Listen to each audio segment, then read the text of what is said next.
Alright, quick little look at the Cobra. It is a 1965 Shelby Cobra replica. It's made by Factory 5 Racing, FF. You'll see the little Factory 5 Racing logo right here. Zoom in on that. Got the nice side pipes. 5-speed, 347 cubic inch Ford motor. I'm gonna open the little trunk, show you the trunk. Not much room, not much in the trunk. We got a little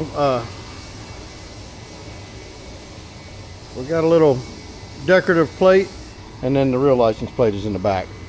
And then I got a little charger in here that I put it on the trickle charger when we're not driving it. All right, I'm gonna open the hood, show you guys. Let's open the hood. Excellent cooling because it's got plenty of air going in that scoop. Obviously I hit a few bugs when I drove it last. I'll clean it up after I get it back Monday. But it's a Blueprint engine, is the manufacturer. Everything all chromed out, decked out nice. It's made to look like it's a carbureted engine, so it looks period accurate, but it's actually a fuel injected throttle body. You know, the old throttle body like on the Ford. I guess the earlier Fords. Rack and pinion steering. And then you can't really tell the suspension on it. Yeah, I can't even get down there to look. If I had it up on a rack, I could show you the suspension. But it's a tube rail frame or whatever, tube, and independent suspension in the front end. It drives like a extremely fast go-kart because it doesn't weigh anything.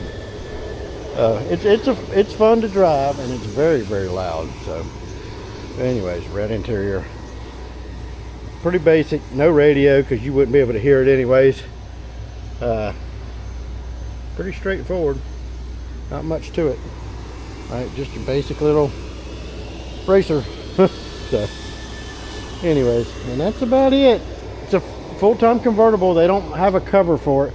It does have a little leather, a matching leather tonneau cover that covers the passenger side, sort of like the old MGs, I guess.